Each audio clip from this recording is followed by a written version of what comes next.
when we have traditional to-do lists, like get my finances in order to start my business, that's not a to-do. That's like a project. That's a huge, massive undertaking.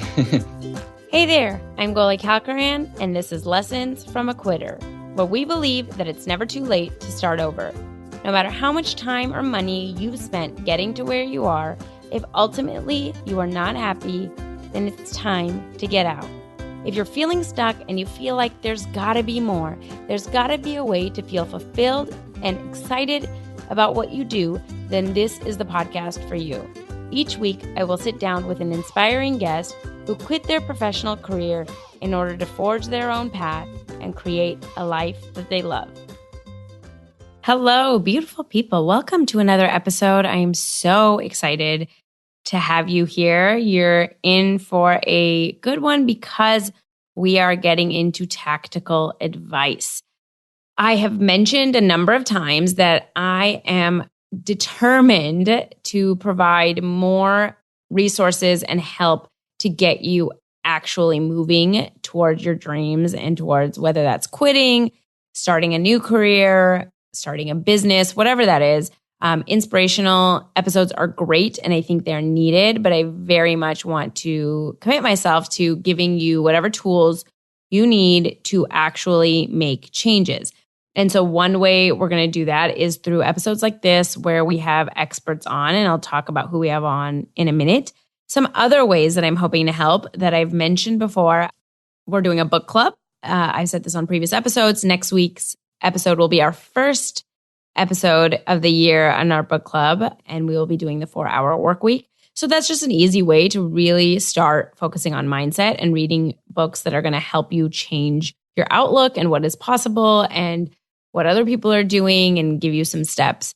So we'll deal with that next week. I've also mentioned in my email list to everyone on my email that I am going to do one free coaching session a month. So I'm going to get on a Zoom call. Anybody can come on. We can talk about anything you want. I mean, hopefully related to career. We can talk about other things, but I don't know how helpful I will be. And you will have access to an hour of me just giving you whatever advice I can to help you get through your limiting beliefs, make a plan, brainstorm, figure out what you like doing, figure out what your quote unquote purpose is, even though I hate that term. We can do all the things. So if you're not on my email list, what are you doing? Get on there because we're going to have our first one next week. And I send out that link only to my email list. So that's another way. And I have a group program, as you guys heard me mention before. I launched it in December. We're in the second round of it. And I have to tell you guys, it lights me up more than I thought it ever would. And this is like another testament. I always say this on the podcast to like test things, you take action. You're not going to think your way to the end goal. And it's really funny because I didn't know if I would like working with a group or even one-on-one because I've seen a lot of other people that have done it and they get really drained from it and they don't really like that portion. And so I was curious, like, is this something, maybe I'll do it once and, we'll see what happens. And oh my goodness, does this light me up? Like, first of all, this round of people is just on fire. Like everybody is really pushing themselves out of their comfort zones, dealing with these really uncomfortable thoughts and feelings that they have about themselves and how to get over that, taking action and reaching out. And it's only been like 3 weeks. Like we have hit the ground running and I'm so stoked to see what is going to happen in the 3 months with this group. And I did get a couple of emails in response to a survey I sent out about the group to my email list. And some people had mentioned that they didn't really see the program being launched because I know I did it over the holidays and they weren't really checking emails and didn't know that I was doing it. And I know that I did it during a busy time. So I apologize for that. I probably will launch in a couple of months. I'm not exactly sure when. We'll probably do another round at some point in 2020. But again, that I'm waiting to see what happens with this round so I can tweak the program kind of accordingly because I'm just testing it out at this point. But I did want to say that because I've seen the amount that it can impact people and, the steps that people really need and just where the blocks are and how I can really step in and help you accelerate whatever you're going to do on your own.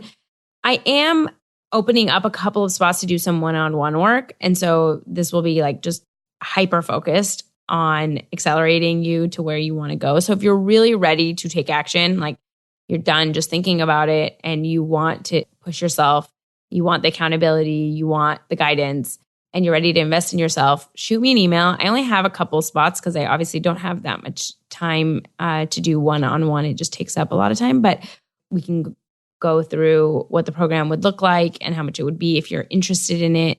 You can email me at goalie@lessonsfromaquitter.com and let me know, and we can see if you're a good fit. We could jump on the phone and figure that out. So if that's something you're interested in, go ahead and email me, or you can DM me on Instagram and we can chat there.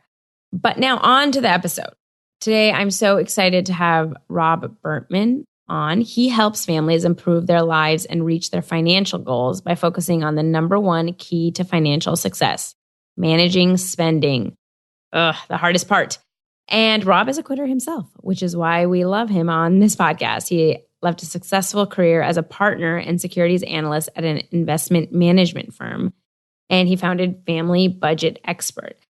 He knows firsthand all of the challenges to leaving a stable career to start and grow a business. And what I love about Rob and his company is that so many people in the financial space really focus on like building wealth and investing. And that's great. But if you're not making ends meet, if you're like living paycheck to paycheck, you're not really investing much, right? And so it's not really helpful to, I think, the vast majority of people.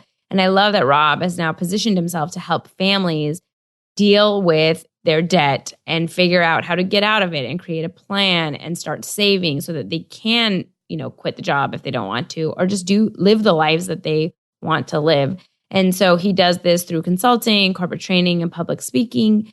And we'll talk about some of the techniques that he's come up with and the results that he has for people. And he has a special offer and a little gift for like a free consultation if you guys want with him. So it is just full of amazing advice. And so I will stop talking so that you can get all of his wonderful wisdom. So without further ado, let's jump in and talk to Rob. Hi, Rob. Thank you so much for joining me today. Oh, yeah. Happy to be here. Thanks for having me, Goalie. I am so happy to have you. And I know that this is going to be so helpful. I've really been wanting to do a lot more episodes like this where it'll be more actionable advice. And I know that one of the number one things that people listening struggle with in this decision to quit their career and start something new is finances. So I'm so excited to jump in. But before we get into kind of what we should be doing and shouldn't be doing and how to help ourselves, I want to know a little more about you because I know that you are also a quitter, which I love. So why don't you tell us a little bit about how you started out your career in investment management and how that sort of led you to where you are today? Yeah, I'm definitely a quitter. That's for sure. I got exactly to where I wanted to go in my career. I did investment management and I always wanted to be a portfolio manager and manage like a stock portfolio and pick individual stocks to try to outperform the market over time. And that was always my goal since graduating college. And I got there. I did it. 10 short years into my career, I was doing exactly what I wanted to do. My job was, a 5-minute walk from my house and working with great people. But I remember sitting in my office and just thinking, gosh, is this really what I want to do? I'm not sure. I don't know if I'm having the impact that I want to have in my life. I had my first 2 kids. And I'm thinking there's a lot of parents out there and people out there that need financial help, and they may not have the investable assets to work with me. So I was thinking, how can I figure out something that I can do where I can help people where they really need it? And so I remember I was sitting in the kitchen with my wife, and we have our ice cream at night from time to time. She eats peppermint ice cream, which I don't know how anyone likes peppermint ice cream, but I get it. I love my wife. I respect that. And I'm eating my chocolate ice cream, and I remember saying to her, Anna, I'm thinking about leaving my job and starting my own business. And I was really nervous to see what her reaction would be because, she has a job at a family office and I was doing my thing and I was comfortable and I was thinking, how is she going to react to this? But to my surprise, she said, Rob, I actually can tell that you're not really feeling your job right now. I said, really? How could you tell that? I just feel like I figured it out. She's like, oh no, I've known for about 6 months. And she said, hey, if you want to go for it, let's plan for it and get it done. She's very practical. She's very rational. And she's a great guide when it comes to me getting advice. Anyway, so I ended up leaving my job and I started a company. Originally, it was called Money with Impact. And the goal was to help people create their own financial plans. So financial planning, unless someone has like complicated estate or tax issues, is kind of simple. Now, I'm not saying it's easy, but it's simple. So the idea was to start an online course and help people with that.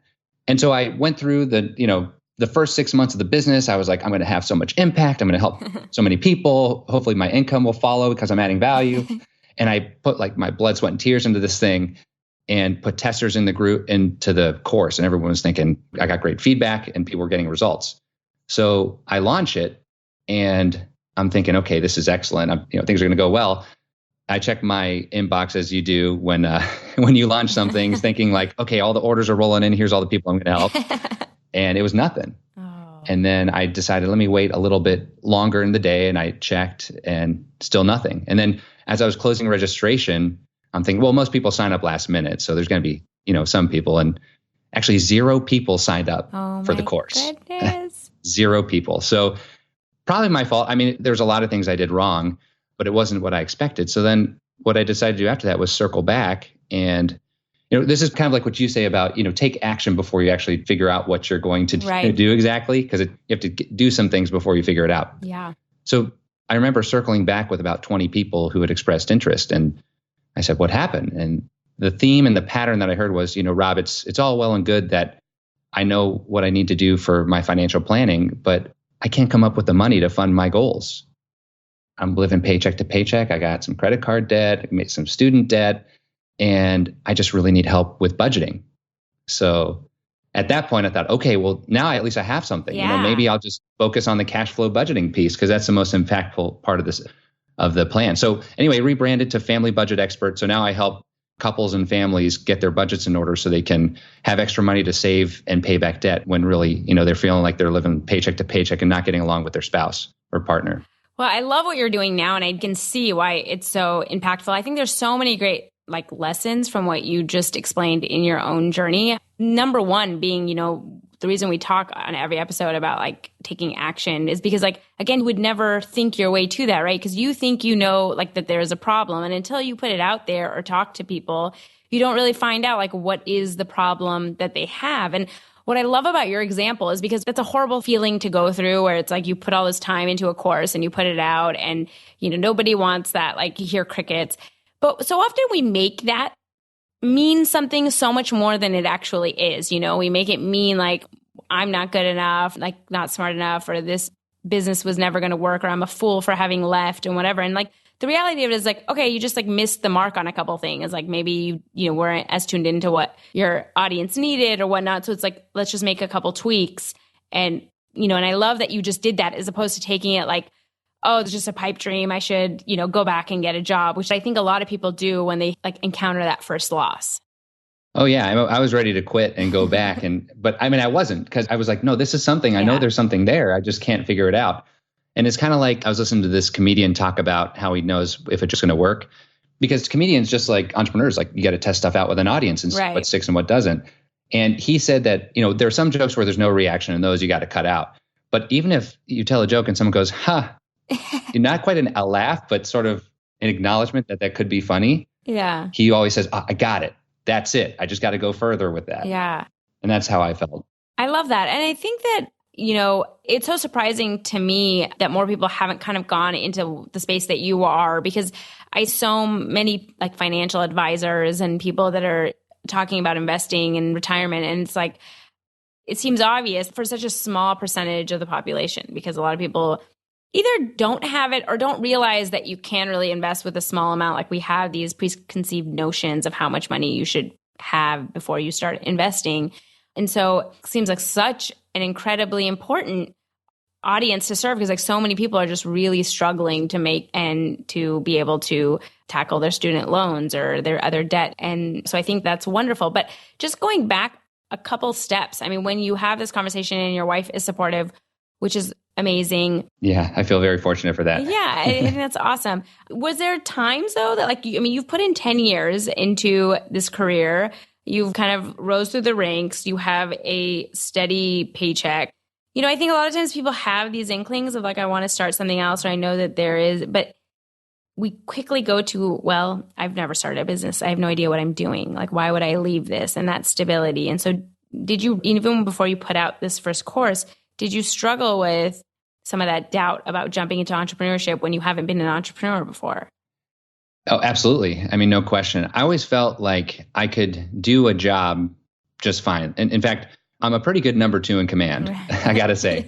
But I always wanted to see, can I be the number 1? Can I go out and create my own business? Can I go out and generate an income for myself without relying on what someone else created or for myself, and something that I truly believe in wholeheartedly?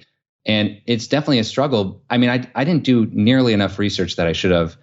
And I thought we were prepared financially too, but I didn't realize too. And of course, this is me, like an investment manager and securities analyst, like not understanding that things might take a little bit longer than I thought to get off the ground and to generate income.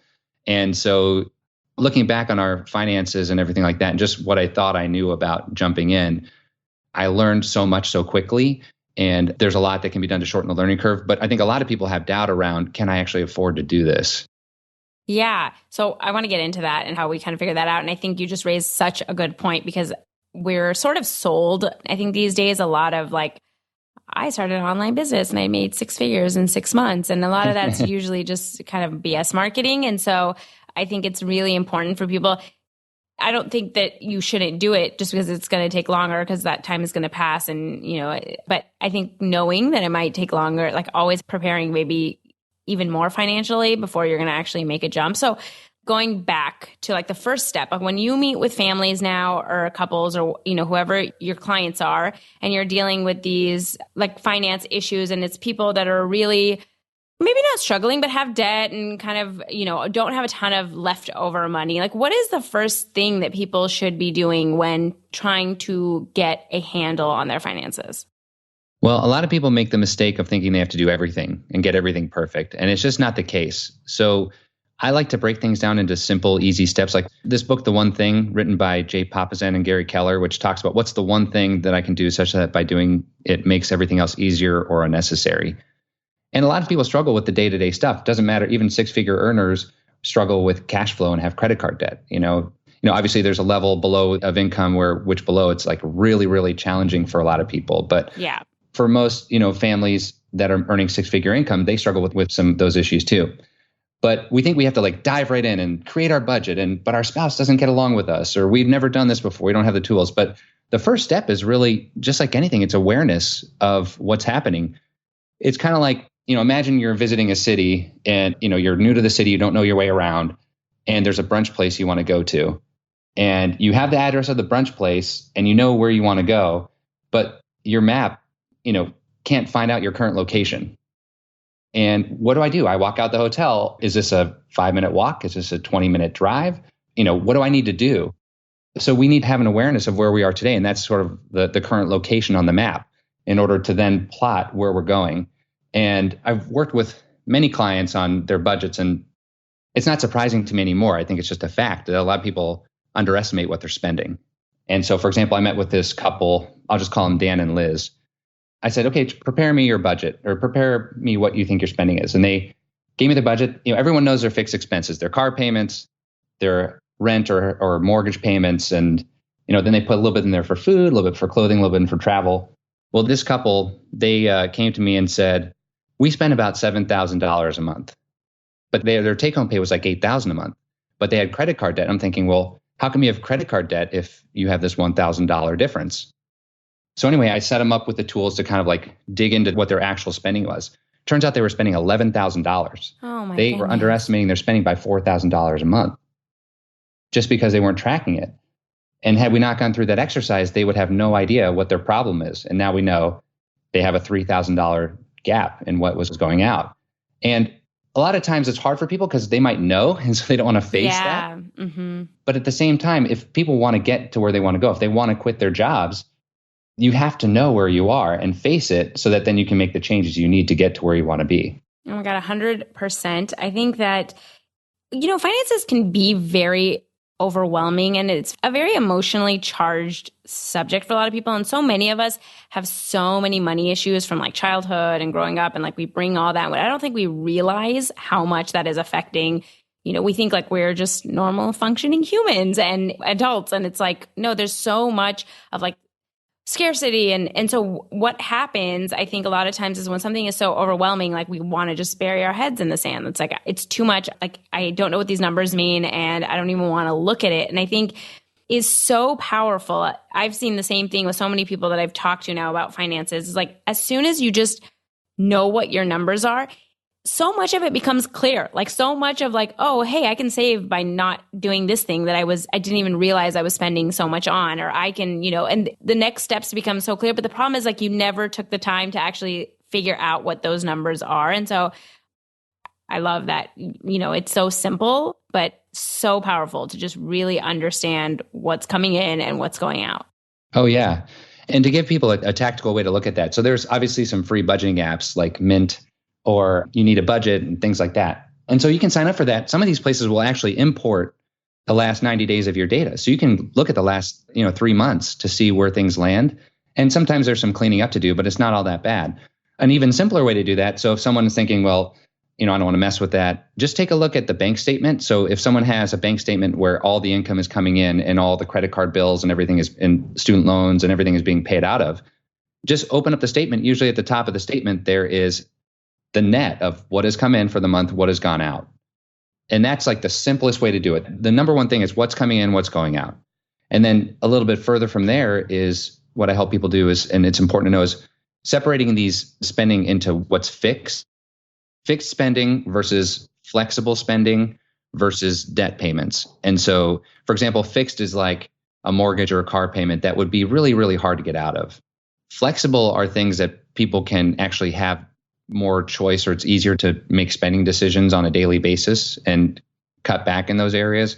And then the debt payments are something separate. So once the debt payments are cleared up, or some of them are cleared up, then we know that will also reduce the outflow. Because if we're trying to figure out our finances, we need the engine, the fuel that drives where we want to be and setting ourselves up so that we can quit our jobs is how much money is left over after what comes in and what goes out. And it's just a simple equation. And then when we break it down further, we can then see like what choices can we make to get to where we want to get faster. Yeah. Just piggyback on what you just said about like these apps. So I just did like a financial challenge in our Facebook group, and it was like a 30-day trying to get to know, your numbers and try to save some money and all this stuff. And one of the first weeks we focused on just learning our numbers, and I signed up for Mint.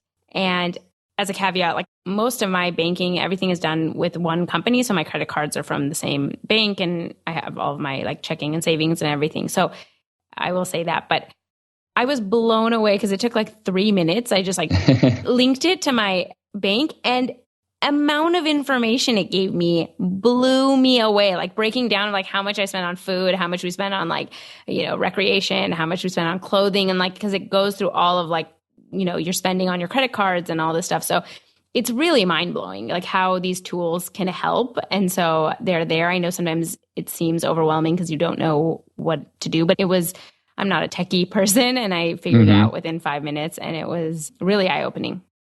Yeah, absolutely. And another important thing is there is a lot, especially with Mint. I mean, there's all these different tabs. You can look at your transactions. You can set up budgets. You can look at trends. The most important thing, again, is just to know the inflow versus outflow. Yeah. If people just understand that, they're on their path to victory. Awesome. Now going on to like you were just talking about, dealing with debt and kind of tackling that. And I know that a big issue for this audience is student loan debt. And a lot of times it's so much that, again, like we are just overwhelmed by it. And so we sort of resign to the fact that like, I'm going to be paying this off for the next 30 years. And it is even people that, are making over 6 figures, but they might have 6 figures or multiple 6 figures in student loan debt. So do you have any advice on like what is the best way to tackle student loans, or what are some options that people maybe don't know about that they can think about in creating more of a plan to get it under control? Absolutely. In fact, I work for a company part-time 1 or 2 days a week called Student Loan Planner. Oh. And we do individual consults on people who have 6-figure student debt. And so like the company itself has done over 3,000 consults and advised on over $800 million of debt. Wow. I've just working part-time for 2 years. I've done over 700 consults and advised on almost $170 million of debt. So what I can tell you is that anyone who has student debt, like you're not alone. If you have six figures debt, you're not alone. There are 3 million people out there with six-figure student debt. And a lot of them are graduate level professionals, highly educated, potentially high income earning professionals. And when I was doing the investment management thing, I'm like a wealth optimizer. So it's like, oh, well, you got debt at 5%. Well, then just invest the rest and pay off the debt on payments and that kind of a thing. But what I realized, and I thought like all debt has to be paid off, just it's all about the term that you pay it back on. But today, with all these income driven repayment plans, so there's basically two ways to pay back your loans. You can pay based upon how much someone owes, or you can pay based upon your income. So there's so many confusing options there are out there. These income-driven plans are called IDRs, but one of them they named income-based repayment. And then there's like pay-as-you-earn and revised pay-as-you-earn. They name these things so similar, and they're close, but a little bit different. So 2 rules of thumb, there are really 2 paths to paying back student loans in terms of like strategies. So you either want to go all in and throw everything you can to get rid of the debt as fast as possible. And that's usually like a 10-year or less plan, but hopefully 5 years or less. And generally that works for people who owe, about what their income is, or maybe 1.5 times their income or less. So someone earning $200,000 with $300,000 of debt, for example, that would be like an all-in strategy, pay it off unless they're eligible for some like forgiveness. But anyone who owes more than twice their income, so maybe someone earning $150,000 who owes $300,000, chances are an income-driven plan is going to be the way to go, where you're not paying out the loans aggressively, you're trying to keep the payments low, but maximize savings. And because the payments are lower, there's extra money left over to save. I'll give you a couple examples. Like, for example, I had a client who was working in big law and just starting out. So they had about $150,000 in debt and they were making about $200,000.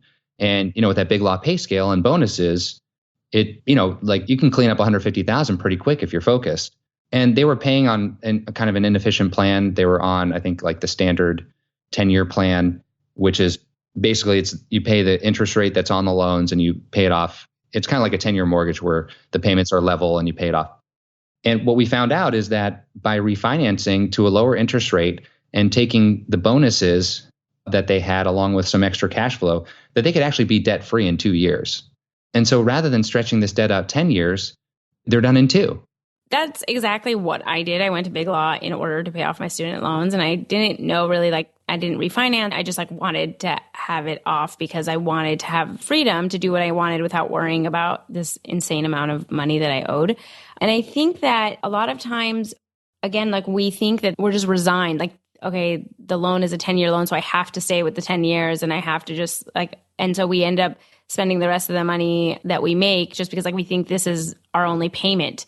And I think that this is just so eye-opening. I'm sure a lot of people don't even know that you can refinance your student loans, and that there's all these ways to figuring out how to tackle it. And what I've found from people, myself included, and other people that I know that have tackled their very large, 6-figure student loans is when you don't know about it, it's whatever, you're just paying monthly. But I hate to say it, I'm not saying that it becomes a game, but once you know it and it's in the front of your mind and you are paying a certain amount, any windfall that you have, any extra money, you're oh, I can pay this off quicker. And it becomes it's so front of mind that you end up tackling it even faster. I've known so many people that they had plans and they were going to pay off their loan in 5 years. And then in 2.5 years, they paid it off because they kept budgeting and figuring out oh, if I do this and if I add this, then I don't have to pay anymore because you're paying so much in interest. And so it's once you start realizing this little game that you have to play in order to get it off, it's the sooner you can eliminate it and then be free from that additional stress. Yeah, I'm sure it felt great to if you're in big law, taking the job to pay off your student debt, then that's exactly what you should be doing with your money. And you did that and must have felt amazing when that was done. But there are some people I had another client who had about $200,000 in student loans from business school and a little bit from undergrad. And they were working in HR making about $80,000. And the payments were crushing them. They were paying on the 10-year standard plan also, just so happens, and about $2,000 a month, making $80,000, which sounds like that's enough room. But honestly, when someone owes more than twice their income, generally an income-driven plan is the way to go, especially if someone is thinking about quitting their job and it's a huge mountain to climb, but they feel like they just really need to get out of there. These income-driven plans can be really powerful. So for this person, there's a program where you can pay 10% of your income and get an interest subsidy, basically half the interest that would accrue on the loan the government wipes away on a monthly basis. Oh, wow. It's called revised pay as you earn. So for example, if someone has $200,000 in debt at 7%, that's $14,000 in interest a year. If they're not making any money because they start a business and their payments are zero, then their income is zero, then their payments are zero. Well, rather than $14,000 of interest accruing on the loan, repay will wipe away half of that. So basically the government is paying about $600 a month in interest on that person's behalf. Oh, wow. So I guess the point is that no matter what situation someone is in or whatever career choices people are trying to make, there is a student loan plan that can fit around that goal. So in your case, going aggressive and paying it off was the way to go. For someone else who might have more debt compared to their income, or they're just like ready to start their business now, there's a way around that too. Totally. Oh my God, I love this. I mean, again, I did it because I didn't really know that there was anything else out there, and that was my own ignorance. And I was, at the time, didn't have kids, I wasn't married, and so I could do that. And I realized that's not the situation for most people. But this is just so eye-opening because, again, I don't think a lot of people realize there are all of these options out there. And so there's people that can help you figure it out so that you aren't like stretching this crushing debt for 10, 15 years and like having it loom over everything you do so that you can't take a step, towards your dreams or leaving a job you hate. And so it's just so comforting knowing that there are a lot of other options that people can take advantage of. So definitely look into that and look into Rob helping you because I think that's amazing. But okay, so then moving away from student loans, let's say you tackle that or you know what you're going to do or you have that under control. Let's say you know your numbers at this point, but you haven't done anything, right? And so what should we be sort of doing in order to, like, what is advisable for the amount that you're saving or how you should be reviewing your budget every month? Like, what advice do you give people on basically making sure that they have a good plan of attack of their budget once they know their numbers? A lot of times people use the word like afford, I can afford that, or I can't afford that. And that's sort of a passive mindset when really we're just making a choice.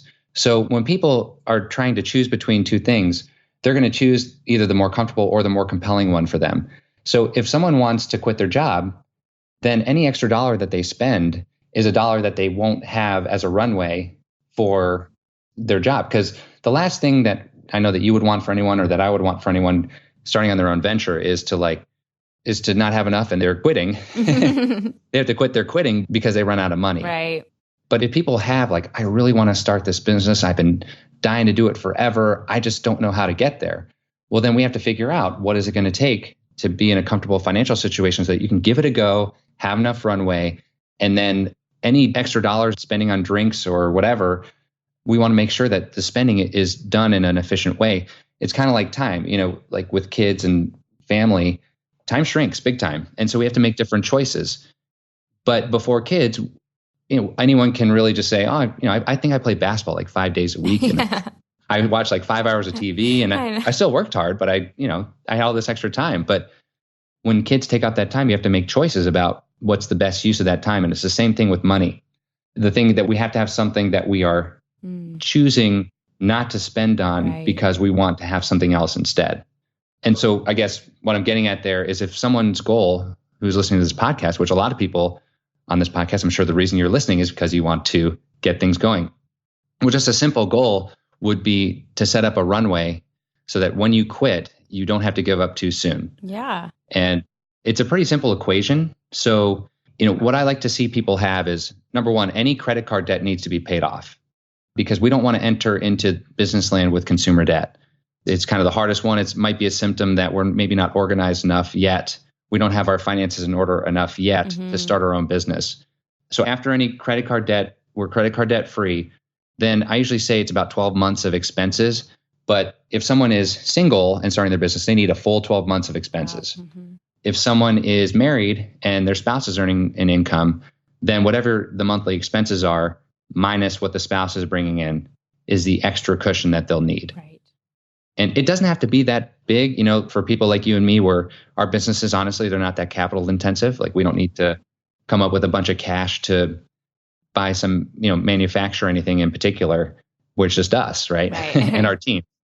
So for that, plan to get credit card debt free and build up their share of the expenses that aren't covered by a spouse, if there is one, and for the year. That's the simple equation. I think what a lot of people might be thinking right now is, but I have all this student loan debt that we just talked about. So how am I also saving money for a runway? Like, this is impossible. How do people do both? Now, if this is federal student debt, then it's honestly, I hate to say it, but it's really not as big of a problem. Private debt that is with a bank or needs to be paid back in full no matter what, that could be cleaned up. But as long as those payments can be afforded, it just depends on how much someone really wants to get out of their job. Right. If someone's like, I had it, because you can refinance to a longer term with private debt.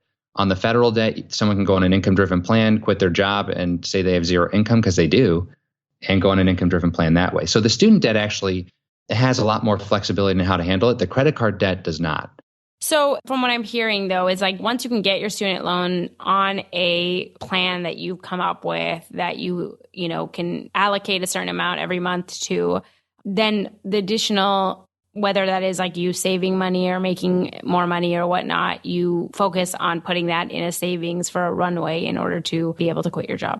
Absolutely, in savings. A lot of times when we think we're doing a good job, are maxing out our retirement plans or putting a bunch in there, or we have maybe a house that we have a lot of equity in. But when it comes to running a business and a runway, we want to have it in liquid cash. That other stuff is expensive or hard to get to.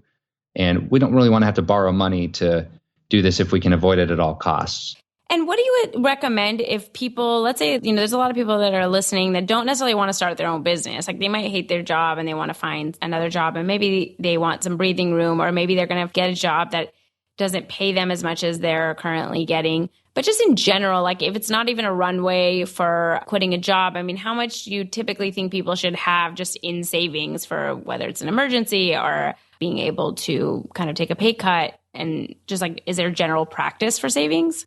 The typical rule of thumb is the 3 to 6 months of expenses. And it just depends on someone in cash in a savings account. It just kind of depends on someone's risk tolerance or their earning potential. But I like to keep things simple. And if that's the common thing that people hear, I don't think there's anything wrong with that. If someone's trying to start a business, I think, that 12-month of their share of expenses or whatever expenses their spouse's income doesn't cover is a good way to go. Because trust me, things will go on much longer and income will be a lot lower for longer than what we anticipate. Like I remember talking with my wife, and I was a year in and I still wasn't making like really any money. And I had a 15% stake in my old company. I was making a 6-figure salary and everything. And I was just thinking to myself, I felt like a failure. I'm running out of money. Like I need to do something fast just to earn a buck. And my wife, again, the practical one, she's like, oh no, you're exactly where I thought you would be. Because it's true. She has like that rational mind. Like you start a business, it takes some time. I love that. I love that you had that and that she thinks, because I think usually, especially if you have a spouse that's in a traditional job, that maybe they themselves aren't entrepreneurs, I think it can cause a lot of discord because they're like, okay, well, when is this money going to start coming in? And that usually leads to a lot of stress. So that's amazing that you have that. But I think one thing that maybe we haven't talked about, and I know you had mentioned to me earlier that you have like this method that people can maybe look at how they can just save some money from what they're already doing. I think a lot of times we end up, even if we have 6 figures, we end up just spending, what we make. And like we were just saying, like when you know your numbers, a lot of times you don't even realize how much you're spending. And so what are some ways that people can maybe really start a savings if they don't have one in, I don't want to say like a simple way, but in a way that it's not like they're becoming minimalists and never buying anything and moving into a 1-bedroom apartment, Right.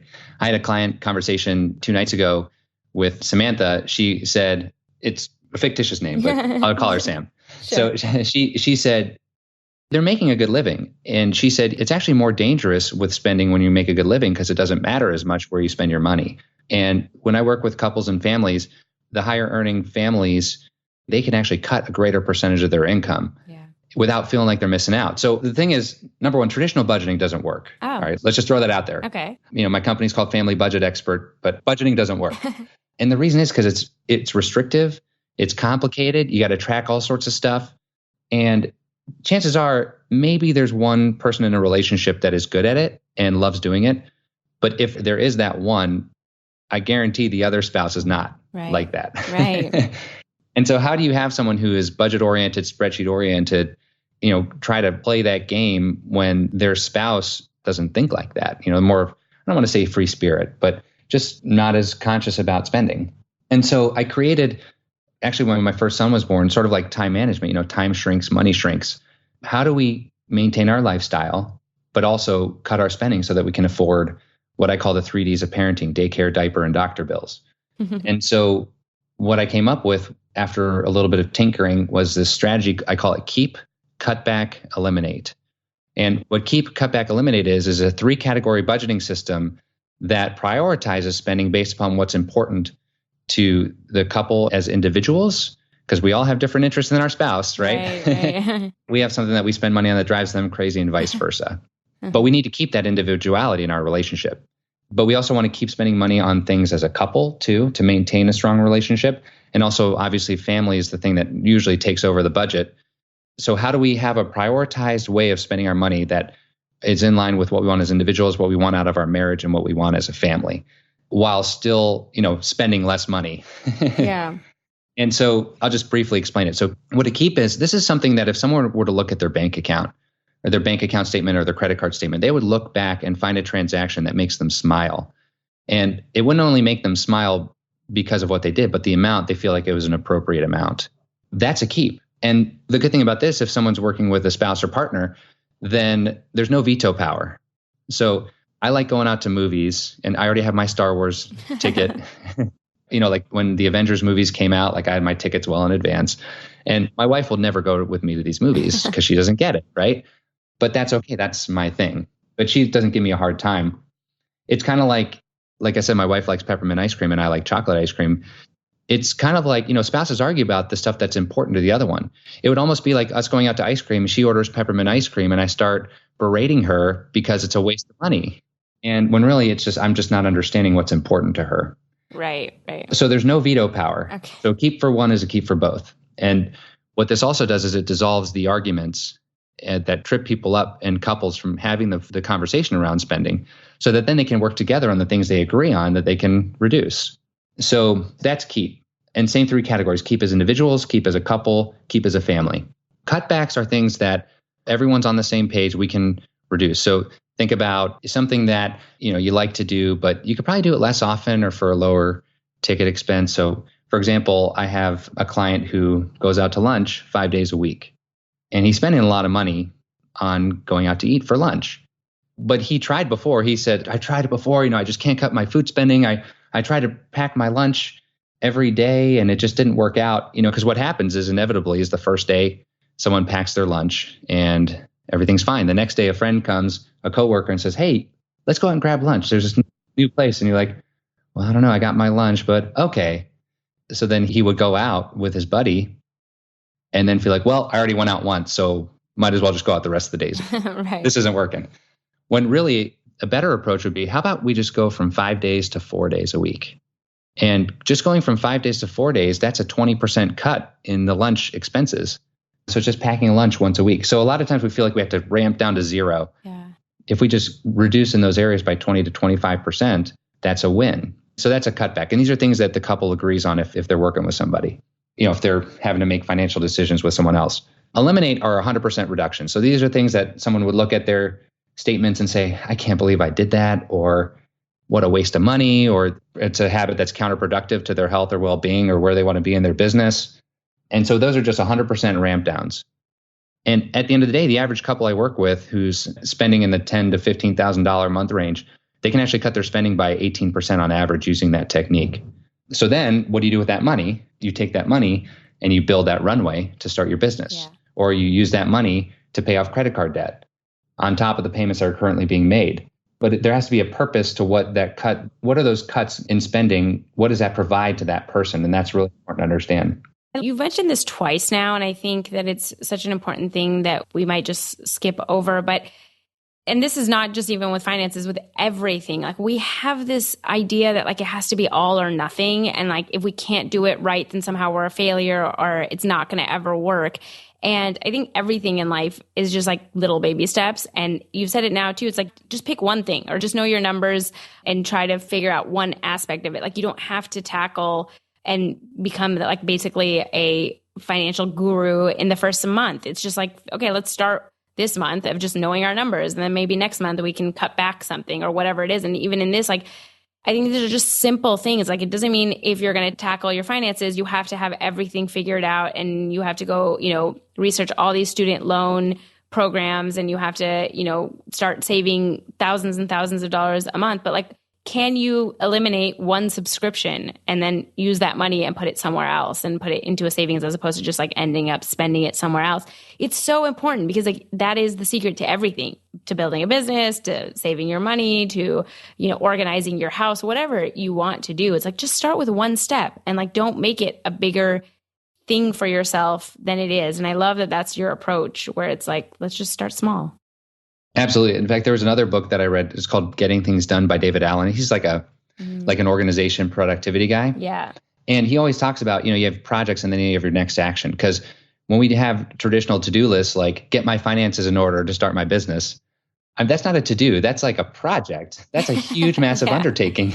Right. And so the next step thing that he uses is, what's the very next action that I need to do to move this forward? And so if someone is just starting on this, if after listening to our conversation here, the people listening, if you are struggling with what to do next, if you only just tracking your spending, that's a victory. That's all you have to do. And then from there, you start to get momentum. You say, oh, now I know what I need to do. And, if you get past that step, then step 2 is, how much runway do I need? How much credit card debt do I have to pay off if I have any?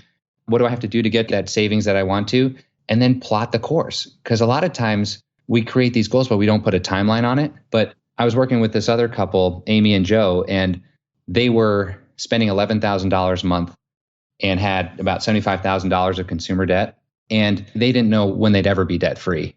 I think they had about like $2,000 a month going towards debt payments, excluding their house.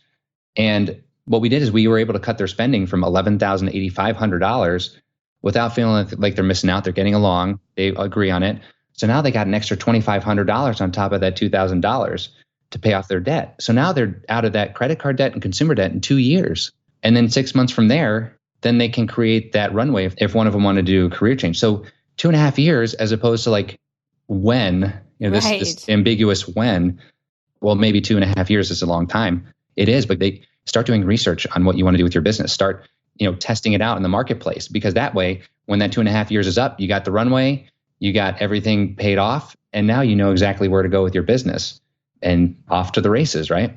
Absolutely. Absolutely. And it's like, we have all this stuff where, we've talked a lot about how like it takes a while for the businesses. It's going to take longer than you expect. And so often we're discouraged by that, or we think, oh gosh, 2 years, 5 years, that's so far away. It's like that time is going to pass and then you're going to get there and you still haven't done anything and you're in the same position. So it's like, yes, it's not a quick fix. It's not going to happen in 2 months.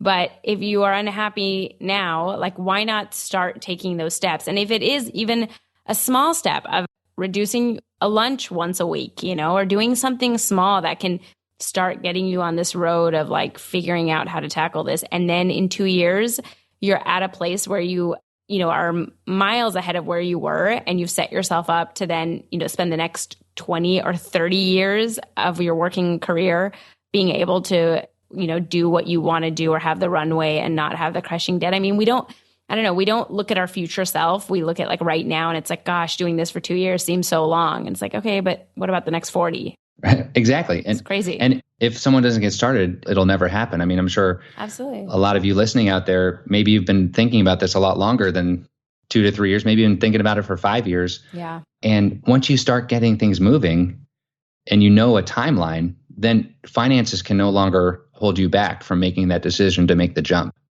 I couldn't agree with you more. This is so helpful. Thank you so much, Rob. Is there like any tools that they can use or any parting advice? And then why don't you let us know where people can find you? So if they need your help and they want to work with you, where is the best place for them to contact you? Yeah, sure.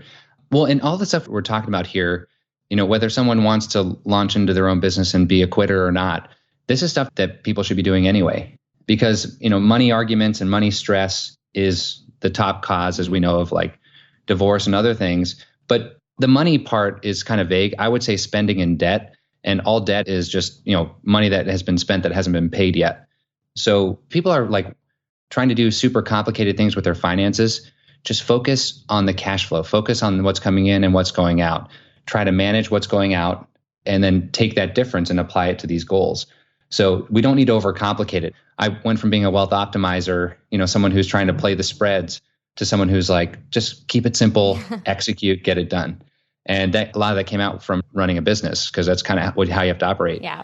I appreciate being on here. If anyone wants to reach me, they can go to familybudgetexpert.com, familybudgetexpert.com. I have a guide. It's a 5-step guide and workbook to cut spending.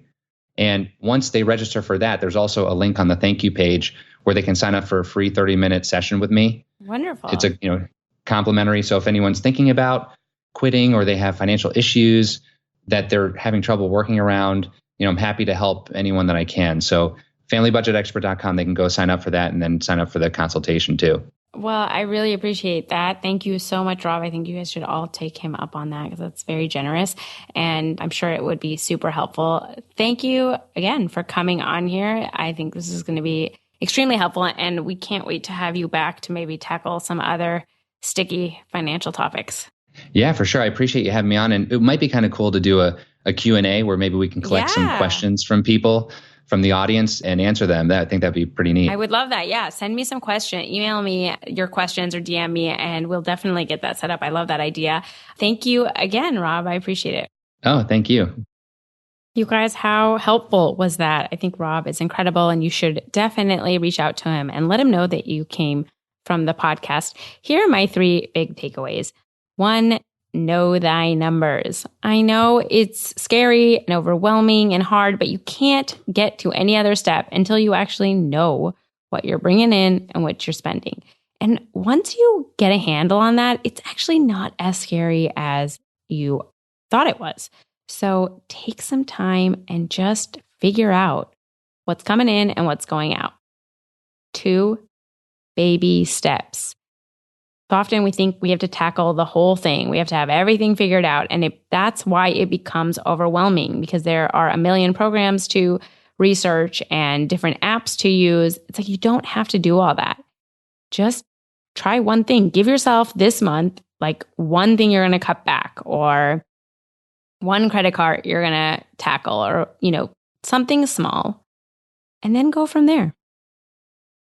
And 3, I think the most helpful thing from this episode is to know that there are options. A lot of times we just feel like this is it. Like, this is my life. I have credit card debt and I have student loans, and it's never going to go away, and I can never leave. And that's just not true.